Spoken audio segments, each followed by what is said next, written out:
عزوز سلامتنا تقبلوا نايزا يوتيوب channel تعزبتي كم تصنحوا نزقوان زدلنايم زيناتات حيزلكم قريبا لخو نمكتالكم بخبر عدم كبرات سماعتي بركت بلو حبريتاتات نابيتو مستصعانو اقدموا ملقتي دما نوتيفيكيشن نخبص حكم زيناتات بوان نختكتاتلون نزا يوتيوب channel سبسكرايب بمقبار نايدول ملكت متواق يترسعون كبرات سماعتي good day تبلاشي لهم اما خلاي مبراق تسفات تساين له ناي امريكا مراقب كنات أبلعلي مراخب إيران سقوم تكمزو سدات سميع لهم إيران بملسو أبلعلي مراخب أمريكا نايدرونات توصي كم زكايدة تقليت إيركابالهم بمتس أبو بهرموز أبيلا ناب إيران زقبر من قصقاس زعاقتت أمريكا باندير إيران تنبل بالنايت عنت مركب كم زعاقتتون بريزيدانت أمريكا دونالد ترامب أفليتو لهم ترامب أبترو السوشيال مدرخو أبز زرقو صحف تاتوس كاب بزبد تزقوع مركب دو كتبل نزق أربلا متنقطا ملس بزي مهابا بحيل بحر أمريكا كم زتتحزت يا ملكيتوم إيران كم قبر ملسي أبلعلي وتهدرا مرخبت أمريكا متقعت دران قمس فنوتون مع خنزينا أتهاجر حبيرنا لوام كم تأبتأب ناب منقستي إزوجن مع خنزينا تاسنيم أتمتقعت أميات بحر عمان كم زتخيدي يزقلتن يخون مبار زاقيد باتي زتفت متقعتي بزعبا زورد عنوت تأبتأب يغربن زلوم لعلوه وتهدرا مرح إيران كاتام الأنبياء أمريكا زوسدت سقومتي تحسد سممع تخصدو مبال مخانو بمقلات نزب حيلتات بحر أمريكا زتفت شفتنت بحر حنا كنفدينا قبل دما أقدموا أتنكيقون يريو أزوز خونزولو مكتر بريزيدانت أمريكا جي فانس باكستان أبز كيركال أيزور زررب زساتف لأوخ كم زمرح دحر من رقاقات تيران زاقيد أبت زررم كابت ساتف أي رقاقات تنزلام منقستاو مع خنزينا إيران عقتا مرخب أمريكا أبوت أنها لوان سبستان تاقر أبت زررب كم زي ساتفو تسيبنا لوان از خمزي لنكلو إيران أمت أو بهرموز اللوا قصصر فتيما حليفا كم زيته حد العلوي بوليتيكيا اتهاجر حبيرو مالوم أزازي إسلام وحلوا سورة إيران زنبرو إبراهيم عزيزي أبتيران نمعخنا زينا بزهابو قال زي من زعم مسلنا يكبلو تسميع مالو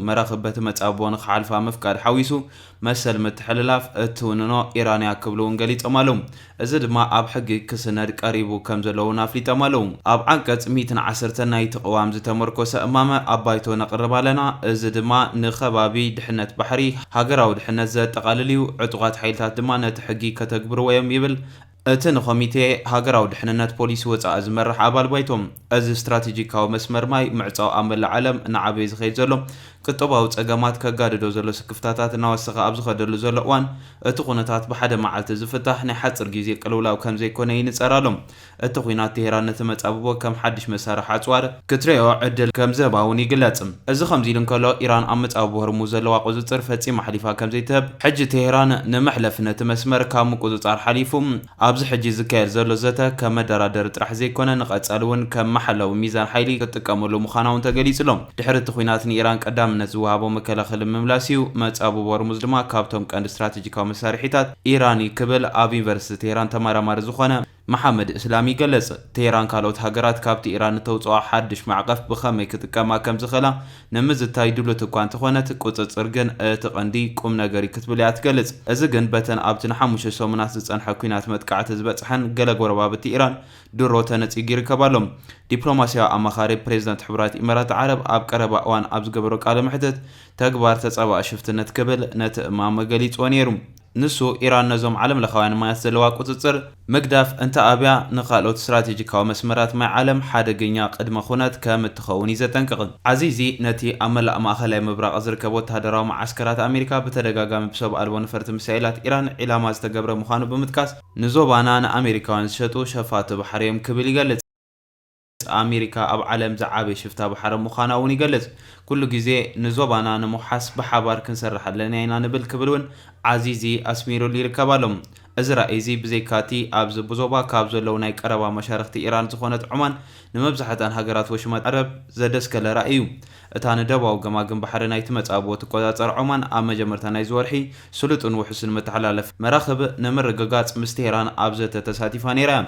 أوشتي وتهدراو بوليتيكا مرحتي إيرانون ملكت زي مرددا ترايويم كساب كنداي حال مخانقن نتصور أيكونان ሚኒስትሪ ጉዳያት ወፃኢ ኢራን ዓባስ አራግቺ ብዓረቢ ኣብ ማሕበራዊ መራኸቢታት መጻብ ሆርሙዝ ሙሉእ ብሙሉእ ክፉት ዝብል መግለጺ ኣብ ዝተቃዕለ እዋን ኣብ ዝተጻሓፈ ነቐፌታውን ተራእዩ ፕሬዚዳንት ኣሜሪካ ዶናልድ ጄ ትራምፕ ብቕጽበት ኣብ ማሕበራዊ መራኸቢ ኣብ ዘርግሖ ጽሑፍ ታንኪዩ ዝብል ጽሑፍ ይመልሲቡ ነይሩ ኣብ ውሽጢ ደቃይቕ ድማ ምስ ሓለዋ ሰውራ ኢራን ዝተኣሳሰረ ማዕኸናት ዜና ንኣራግቺ ክነቕፋየን ተራእየን መንግስታዊ ማዕኸን ዜና መህር እቲ ሚኒስትር ጉዳያት ወፃኢ ትራምፕ ኪንዮ ኩንነት ክኸይድ ተዓዋቲ ናይቲ ኩናት ምዃኑ ክእውጅ ዓወት ከብዕልን ዝበለጸ ዕድል ከም ዝፈጠረሉ ገሊጹ ማዕኸን ዜና ታስኒም ድማ ብዛዕባ ደግማይ ምኽፋት መጻብ ሆርሙዝ ዘደናግር ዘይንጹርን ዝፈጠረ ሕማቕን ዘይተማልአን መልእኽቲ ክብል ገሊጽዎም እዚ ከምዚ ኢሉ እንከሎ ግን ምክትል ፕሬዚዳንት ኣሜሪካ ጄዲ ቫንስ ኣብ ፓኪስታን ኣብ ዝካየድ ካልኣይ ዙር ዝርርብ ዝሳተፍ ልኡኽ ክመርሕ ምዃኑ ተፈሊጡሎም ሰበስልጣን ኢራን ክሳብ ሕጂ ብኣፈኛ ባይቶ መሐመድ ባገር ጋሊባፍ እቲ ምራሕ ናይ ገዛእ ርእሶም ጉጅለ ናብ ፓኪስታን ክትከይድ ድያ ኣይክትከይድን ዝብል ገና የነፀሩን ዘለዉ ማዕኸናት ዜና ውሽጢ ዓዲ ኣሜሪካ ኣብ ወደባት ኢራን እገዳ ክሳብ ዝገበረት ኢራን ኣብቲ ዘተ ከም ዘይተሳተፍን ዝሕብራ ዘለዋ እዚ ከምዚ ኢሉ እንከሎ ንሓወልቲ ምስሊ ክርስቶስ ዘዕነወ ወተሃደር እስራኤል ቁጥዐ ፈጢሩ ይርከብ ኣሎ ሓደ ካብቶም ናብ ደቡብ ሊባኖስ ዝኣተዉ ሓይልታት ዝኾነ ወተሃደር እስራኤል ኣብቲ ከባቢ ንዝፀንሖ ሓወልቲ የሱስ ክርስቶስ ከፍርሶም ኣብ ማሕበራዊ መራኸቢታት ተራእዩ ኣብ ማሕበራዊ መራኸቢታት ዝተዘርግሐ ስእሊ ከም ዘነጽሮ እቲ ወተሃደር ነቲ ዝወደቐ ሓወልቲ ብማሳ ክድርዕሞ ይርአ ኣምባሳደር ኣሜሪካ ኣብቲ ሃገር ኣብ ዝሃቦ ገብረ መልሲ ኣብ ልዕሊ እቲ ነቲ ተግባር ዝፈጸመ ወተሃደር ቅልጡፍን ተሪረን ህዝባውን መቕጻዕቲ ክውሰድ ፀዊዒ ነይሩ ቀዳማይ ሚኒስትር እቲ ሃገር ብወገኑ ንምፍራስ ናይቲ ካቶሊካዊ ሃይማኖት ምስሊ ኣትሪሩ ከም ዝኾነ ገሊጹ ቤንጃሚን ነታንያሁ ብኤክስ ኣብ ዝሃቦ መግለጺ እቶም ኣዝዮም ዝበዝሑ እስራኤላውያን በቲ ፍጻመ ከም ዝሰንበዱን ከም ዝሓዘኑን ይገሊጹ ዝምልከቶም ሓለፍቲ ሰራዊት ነቲ ጉዳይ ምርምርዎ ከም ዘለዎ ብምሕባር ድማ እቲ ወተሃደር ዝግብኦ ተሪር ዲሲፕሊናዊ ስጉምቲ ክውሰደሉ ምዃኑ እውን ቃላት ኢሎም እስራኤል ኣብ ማእኸላይ ምብራቕ ናይ ኩሉ ናጽነት ኣምልኾት ተኽብር እንኳ ሃገርያ በቲ ፍጻመ ዘስዓቦ ዝኾነ ጓሂ ዝተሰምዐና ጣዕሳ ንገልጽ ክብል እውን ኔታንያሁ ጽሒፉ ይርከብ ኣሎ ናብቲ ኻሊእ ዜና ምስ ንሰግር ባንኪ ልምዓት ኣፍሪካ ኣብ ኤርትራ ደርቂ ናይ ምጽዋር ዓቕሚ ንምዕባይ ዕድላት ስራሕ ንምፍጣር ዝዓለመ ፕሮጀክቱ ብዝተጻፈፈ መንገዲ ይሰላሰል ከም ዘሎ ኣፍሊጡ እዚ ፕሮጀክት ኣካል ናይቲ ባንኪ ልምዓት ኣፍሪካ ኣብ ኤርትራ ንዓመታት ዘካየዶ ስትራቴጂካዊ ስራሕቲ ሕርሻ ትሕተ ቅርጺ ኮይኑ ነቲ ተደጋጋሚ ዝኽሰት ዘሎ ጽልዋ ለውጢ ኩነታት ኣየር ንምምካት ዝዓለመ ምዃኑ እውን ወሲኹ ይሕብር ብመሰረት እቲ ብ17 ሚያዝያ 2026 ዝወፀ እዋናዊ ጸብጻብ እቲ ፕሮጀክት ብሰንኪ ለበዳ ኮቪድ ንልዕሊ 24 ኣዋርሕ ተቋሪጹ ዝጸንሐ እኳ እንተኾነ ሕጂ ግን ኣፈጻጽማት ፕሮጀክት ብዝተዓጻጸፈ መንገዲ ተማሓይሹ ይብል እቲ ኣብ መጋቢት ዝካየድ ገምጋም ካብቶም ክህነጹ ዝተወጠኑ 21 ሓጽብታት ህንጸት እቶም 18 ብምልኦም ከም ዝተዛዘመ ይገልጽ እዞም ሓጽብታት እንስሳ ንሕርሻ ተጠቃምነት ሰባል ዝውዕል ማይ ዝእክቡ ኮይኖም ካብቲ ዝተተለመ ሽቶታት ብላዕሊ 101.59 ሚእታዊት ዓወት ከም ዝተመዝገበዩ እቲ ጸብጻብ ዝሕብር ባንኪ ልምዓት ኣፍሪካ ምስ መንግስቲ ኤርትራ ብምትሕብባር ዝተጎድአ ከባቢ ናብ ንቡር ንምምላስ ቀዳምነት ሂቡ ይሰርሕ ከም ዘሎ ወሲኹ ይጠቅስ ብተሳታፍነት ህዝቢ ኣስታት 2100 ሄክታር መሬት ዳግማይ ንምሕዋይ 3.1 ሚልዮን ኣግራብ ተተኺሉ እዚ ስራሕ እዚ ኣብቲ ከባቢ ሓመድ ከይባኽን ሓጽብታት ብድበት ከይመልኡን ኣብ ምክልኻል ተፈጥሮ ዓብዪ ረብሓ ኣለዎ ይብል እቲ ፕሮጀክት ኣብ ናብራ ገጠር ዝፈጥሮ ዘሎ ጽልዋ ብዝያዳ እናጎልሐ ይመጽእ ከም ዘሎ ዝሓበረ እቲ ጸብጻብ እቲ መነባብሮ ንምምሕያሽ እቶት ንምፍጣርን ዝዓለመ ዕደላ ናውቲ ሕርሻ ብምሉእ ተዛዚሙ ምህላውን ይገልጽ እዞም ዝስዕቡ ንጥፈታት ድማ ኣብቲ ጸብጻብ ተጠቒሶም ኣለዉ ምንጭቶም ስድራ ቤት ንምዕባይ ዝዓለመ ጨቓዊት ቆፎ ንህቢ ከምኡውን መበርበሪ መዓር ምዕዳል ፍርያት ዘራእቲ ንምምሕያሽ ምሩፅ ዘርኢ መሸላ ዘርኢ ኣሕምልቲ ምዕዳልን ከምኡውን ኣብ መላእ ሃገር ዝርከባ 20 ክሊኒካት እንስሳ ንኽታቦታት መድሓኒት ዝውዕሉ ፍሪጃት ዘተኣማምን ምንጭ ፀዓት ንምርካብ መሳለጥያታት ፀሓያዊ ፀዓት ከም ዝረኽባ ምግባር ዝብሉ ድማ ዘርዚሩ ይርከብ ኣሎ ኣብ ኣጠቓቕማ ባጀት እውን ርኡይ ምምሕያሻት ከም ዘሎ ዝሓበረ እቲ ጸብጻብ ናይቲ ፕሮጀክት ኣፈጻጽማ ገንዘብ ካብቲ ኣብ ጥቅምቲ 2022 ዝነበረ ትሑት ደረጃ ሕጂ ናብ ልዕሊ 74 ሚእታዊት ክብ ኢሉ ይርከብ ኢሉሎም ባንኪ ልምዓት ኣብ ኣፍሪካ ኣብ መደምደምታ ሽቶታት ልምዓት እዚ ፕሮጀክት ዋላ እኳ ብሰንኪ ኮቪድ-19 መባእታዊ ምድንጉያት እንተጋጠሙ ክህረም ዝኽእል ሽቶታት እዩ ብምባል ኣፈጻጽምኡ መጊሱሎም እቲ ፕሮጀክት ክሳብ መጋቢት 2027 ብፀሓያዊ ፀዓት ዝሰርሕ መሳለጥታት መስኖ ነቶም ተሪፎም ዘለዉ ስራሕቲ ህንፀት ሓጽቢ ንምዝዛም ብንጥፈት ይሰርሕ ከም ዘሎም እቲ ጸብጻብ ይገልጽ ባንኪ ልምዓት ኣፍሪካ ኣብ መላእ ኣህጉር ኣፍሪካ ዝርከቡ ዝተፈላለዩ ጸገማት ንምፍታሕ 5 ዓበይቲ ሽቶታት ዝብል ስትራቴጂ ዝኽተል ንሳቶም ድማ ንኣፍሪካ ብፅዓት ምፍታም ንኣፍሪካ ምምጋብ ንኣፍሪካ ብኢንዱስትሪ ምዕባይ ንኣፍሪካ ኣብ ሕድሕድ ምትእስሳር ከምኡውን ናብራ ህዝቢ ኣፍሪካ ምምሕያሽ ዝብል እዮም እዚ ደርቂ ንምምካት ኣብ ኤርትራ ዝካየድ ዘሎ ፃዕርታት ኣካል ናይቲ ባንኪ ልምዓት ኣፍሪካ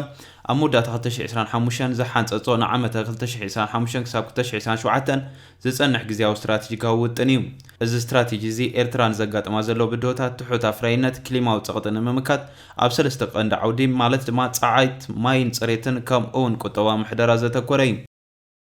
كما كان ليز استراتيجي بانك لمعات أفريقيا أبزي قرب جزء أبغاش باركا تسني كركبت بارنتون قرب إلكتريك نمحاش ن50 مليون دولار وفري كجبر موسانو الزكريم الزو فريزي ساسا 4 ميجا وات زعاقنو صحاو ساعات بمتكال ناستا 360 حسابات تربح تخجبر نأجرو اندستريتات كتبابع زعلم مخانو تجليس نيرو مستي أبدك محارز تجمر ناي 3 ميجا وات صحاو ساعات بروجكت أكل بتقلالا 119 مليون دولار زمول مدبات تدميرو إيرترا توري ساعات كتكامن نلوت أير زتصور دولور كتوبا كتهنصن نمحجاز زتوت أنا مخانو دما يقلص نابتناي موداتا زينا مسنسغر حوحات بوعل بريتوريا زقوما غزياو ممحدار كفرس وسينم حوحات بمسر سممع بريتوريا زقوما غزياو ممحدار تግራይ كفرسن بتقدم خوينات تግራይ بهزب زتمرص زبلو ممحدار كتكا ان كم زوسن فليتو ماخلاي كوميتي حوحات ابزقنا نخلته معلتات ابزكيرو سرعه خيبا ملكيتو تمالي اماسيو ابزو صو غازيطاو مغلصيو نزو وسانه فليتو زلوم እቲ መግለጺ ማእኸላይ ኮሚቴ ውድብ ሕወሓት ካብ 7 ክሳብ 8 ሚያዝያ 2018 ኣቆጻጽራ ገዝ ኣብ ዘካየዱ ስሩዕ ኣኼባ ኣፈጻጽማ ስምምዕ ፕሪቶርያ ሁሉ ኩነታት ብዕምቆትን ስፍሓትን ብምዝታይ መንተ ሰላም ተባሂሉ ተወዚፉ ዝጸንሐ መግለጺ ልዑላዊ ስልጣንን ወሳንነት ህዝቢ ዝኾነ 2.8 ሚልዮን ዝመረጾ ቤት ምኽሪ መንግስቲ ትግራይ ናብ ስርሑ ክምለስ ወሲኑ ኣሎ ይብል እቲ ኣብ መስከረም 2013 ዓመተ ምህረት ኣቆጻጽራ ገዝ ዝተኻየደ ክልላዊ መረጻ ብምኽንያት ኮሮና ቫይረስ መንግስቲ ኢትዮጵያ ሃገራዊ መረጻ ክነዋሕ ዘመሓላለፈ ውሳነ ብምንጻግ ዝተኻየደ ኮይኑ ዘይሕጋውን ዘይጸንዕን ኢልዎ መንባሩ ዝዝከር እዩ እዚ ፍጻመ ነቲ ኣብ መንጎ ክልል ትግራይን ማእኸላይ መንግስቲ ዝነበረ ምትፍናን ናብቲ ደማዊ ኩናት ከምርሕ ጠንቂ ካብ ዝኾነ ምኽንያት እቲ ቀንዲ ምዃኑ እዩ ዝግለጽ ሕዳር 2022 ኣብ ደቡብ ኣፍሪካ ዝተፈረመ ምቁራጽ ተጸብኦታት ውዕሊ ፕሪቶርያ ነቲ ህይወት ኣማይታ ሸሓት ዝበልዐ ኩናት ትግራይ ደው ዘበለ ኮይኑ ንዝሓለፉ 14 ዓመት ግዝያዊ ምምሕዳር ትግራይ ክቐውም ኣብቲ ክልል ኣንጻራዊ ሰላም ክመጽእ እንደሪኹ ነይሩ ንሰለስተ ዓመታት ዝመርሓቱ ጌታቸው ረዳ ብዕጡቃት ካብ ስልጣኑ ምስተኣለ ኣብ ዝሓለፈ ዓመት መጋቢት ብምክትሉ ዝነበረ ጀነራል ታደሰ ወረደ ምትኩ ይዝከር መንግስቲ ፌደራል ኣብ ዝሓለፈ ሰሙን ሽመት ፕሬዝዳንት ጀነራል ታደሰ ወረደ ንሓደ ዓመት ዘነዋሐ ኮይኑ ሕወሓት ድማ ካብቲ ኸይዲ ከም ዝተገለለን ከም ዘይቀበሎን ምግላጹ ዝዝከር እዩ እቲ ውድብ እቲ ኣብ ትግራይ ዘሎ ግዝያዊ ምምሕዳር ዕድመ ስልጣኑ ምንውሑ ካብ ኣፍልጦ ተሳትፎን ሕወሓት ወፃኢ ዝተገብረ ቤናዊ ውሳነ መንግስቲ ፌደራል ክብል እዩ ነጺግዎም እቲ ጉዳይ ናበይ ከምርሕ ይኸውን ብዝብል ስጋት ፈጢሩ ዝቐኒ ኮይኑ ጀነራል ታደሰ ወረደ ሕወሓት ስልጣን ከይቅበል ኣጠንቂቖምዎ ምንባሮም በዚ ከም ዘይሰማማዓን ክሳብ መወዳእታ ከም ዝቃለሶምን ኣብ መግለጺኡ ኣፍሊጡ ምንባሩ እውን ይዝከር ነዚ ሲዕቢ ማእኸላይ ኮሚቴ ሕወሓት ብዘካየዱ ስሩዕ ኣኼባ በቲ ኣብ 2013 ዓመተ ምህረት ኣቆጻጽራ ገዝ ዝተኻየደ ክልላዊ መረጻ ዝቆመ ምምሕዳር ናብ ቦትኡ ክምለስ ወሲኑ ዘሎ እምበር ከስ ክቡራት ተዓዘብቲ ነዚ እዋን ዘደለናይ ሓበሬታ ነዝመስል ነይሩ ብኻሊእ ዜና እስካዕ ንረኸብ ሰላም